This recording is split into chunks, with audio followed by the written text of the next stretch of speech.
이제는 국가기관이라는 곳들도 정신줄을 놨다고 밖에는 설명이 안 됩니다. 인권위장이 나서서 윤석열의 방어권을 보장하라고 지시하지를 않나 법무부에서 대놓고 윤석열을 구치소에까지 들어가 경호하겠다고 선포하고 있습니다. 이게 제정신입니까? 도를 넘은 만행의 민주당 정청래 위원장과 이소영 의원이 제대로 한 방을 날렸습니다. 시원한 일침에 국회가 완전히 초토화됐습니다. 윤석열이 만든 대한민국은 공정과 상식은커녕 불공정과 비상식의 도가니입니다. 이제 윤석열의 최후도 머지 않았습니다. 영상 시청 전 구독과 좋아요 정중히 부탁드립니다.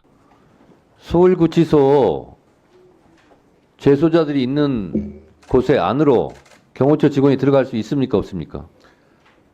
그 부분에 대해서 현재 협의 중에 있습니다. 협의를 해서 그러면 경호처 직원이 구치소 안에 들어가게 할 거예요? 기본적으로 이제 경호법에 재소자, 교도관 이외에는 그 안에 아무도 못 들어가잖아요.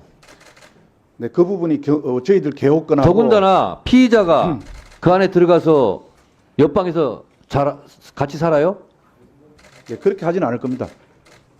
그 말이 되는 얘기를 하세요. 거기는 재소자, 교도관 이외에는 아무도 못 들어가는 거예요.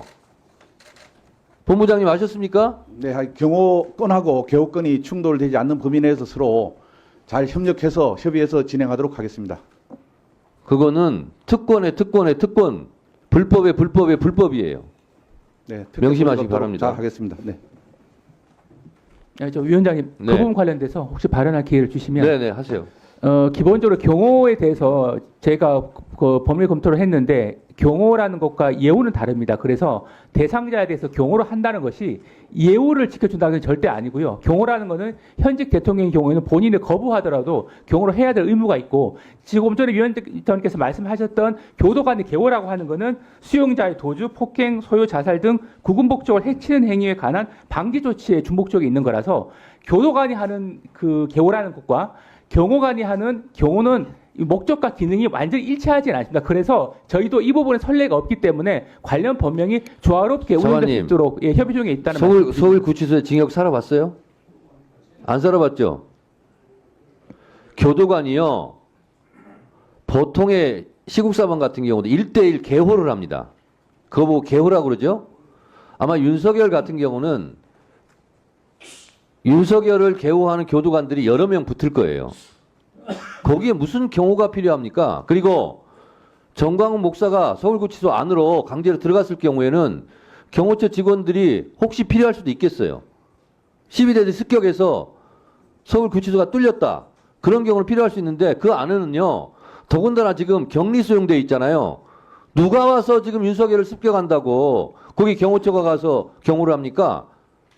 거기 있는 교도관이 개호하면 되는 거지.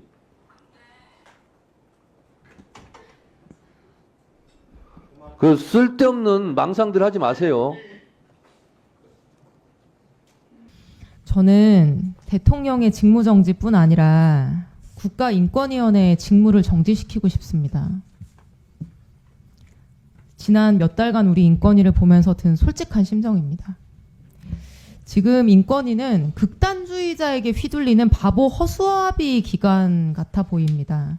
정말 어쩌다가 이 지경까지 됐을까 그런 심정이 들고요. 인권위가 권력자를 보호하기 위해서 만든 기관은 아니죠, 위원장님? 원칙적으로 두 가지를 하고 있습니다. 하나는 권력자를 위해서 만든 기관입니까? 국가 권력에 의해서 인권 침해가 됐을 때 그렇습니다. 그런 걸 위원장님, 동서고금을 막론하고 인권법이나 인권조약이 힘있고 인기 있는 자를 위해서 사용된 적이 있습니까? 아시는 사례가 있습니까? 제가 아는 사례는 없는 걸로 알고 있습니다. 제가 아는 사례도 없습니다. 인권위가 너무 한가한 거 아닌가 싶은데요. 뉴스만 검색해 보셔도 불과 며칠 전에 경기도 양주에서 초등학생 일가족 4명, 또 얼마 전에는 창원에서 초등학생 일가족 3명 생활고 때문에 목숨을 끊었고요. 불법 촬영물로 인격이 말살되는 여성들, 20년째 몸에 쇠사슬 묶는 장애인권 운동가들, 학대와 가혹행위 호소하는 보호시설 청소년들, 인권위가 관심을 가지고 해결해야 될 인권 문제는 정말로 많습니다. 그런데 대한민국 최고 권력자인 대통령의 방어권 보호를 위해서 발벗고 나선다. 저는 이런 사례를 국내는 물론이고 동서고금 들어본 적이 없습니다. 위원장님, 이 윤석열 대통령 지키자고 하는 권고안, 이 내용 읽어보고 결재하신 거죠? 상정을. 네. 권고안의 주문, 한덕수 국무총리 탄핵소추 철회하라. 대통령에 대한 방어권 보장하라. 탄핵 심판 절차 정지 검토하고 180일 얽매이지 말고 천천히 심판해라. 체포 구속영장 청구 엄격하게 심사하고 보석 허가 필요하다는 공감대를 형성해라. 불구속 수사하고 영장 청구 남발하지 마라. 이 내용이거든요. 그렇죠? 이 권고한 내용은 누구의 어떤 인권을 보호하기 위한 겁니까? 거기에 뭐 이것도 뭐라고 말씀을 하시겠지만 이런 거기에는 뭐 피고인의 인권이라고 할까요? 그런 부분이 아직까지 기소가 안 됐으니까 피의자겠네요. 피의자나 윤석열 피의자의 인권을 보호하기 위한 권고안으로 우리가 보입니다. 헌법적으로는 뭐 피의자나 피고인이나 다 인권의 보호 대상은 될 수 있으니까요. 위원장님, 인권위가 지금까지 약자들을 위해서 수사기관의 불구속 수사를 권고하거나 그런 사례는 있습니다. 구치소에 수감되어 있는 1급 지체장애인에 대해서 장애인 화장실이 없는 열악한 구치소에 계속 구금하면 인간으로서의 기본적인 품위 유지조차 어렵다라고 해서 불구속 수사를 권고하고 검찰이 그 권고를 수용한 적이 있고요. 2014년에도 고교 특수학급 재학 중인 지적장애인 학생에 대해서 미성년자 조사할 때 욕설하고 폭행한 경찰관에 대한 징계를 권고하고 경찰이 그 권고를 받아들여 시정 조치한 적이 있습니다. 근데 이렇게 장애인이나 소수자와 같은 약자에 대한 수사 말고 대통령이나 장관급 공무원에 대한 수사, 징계 절차에서 인권위가 이번과 같은 유의 권고를 낸 적은 없죠? 제가 볼 때 없는 걸로 알고 있습니다. 네, 제가 볼 때도 없습니다. 이게 왜 없냐면요. 외국에도 왜 이런 사례 우리가 들어본 적이 없냐면은 우리가 흔히 인권은 약자를 위해 존재하는 거라고 말하기 때문입니다.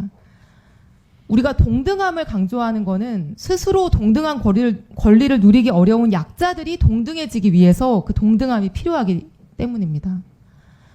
이미 충분한 사회적인 권력과 큰 자원을 가지고 있는 권력자가 또는 저명인사가 나도 일반 시민이나 약자들과 동등하게 권리를 보호해달라. 인권위가 나서서 이 권리를 보호하자라고 하는 거는 인권도 아니고 평등도 아니고 오히려 권리를 독점하는 태도일 수 있다라고 저는 생각을 합니다.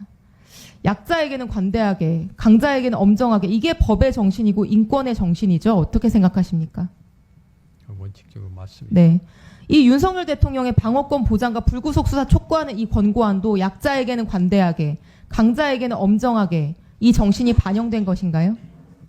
네, 앞으로 그거는 우리 인권위에서 논의해서 그 결정이 나갈 겁니다. 잘 판단해 주시기 바랍니다. 예. 이상입니다.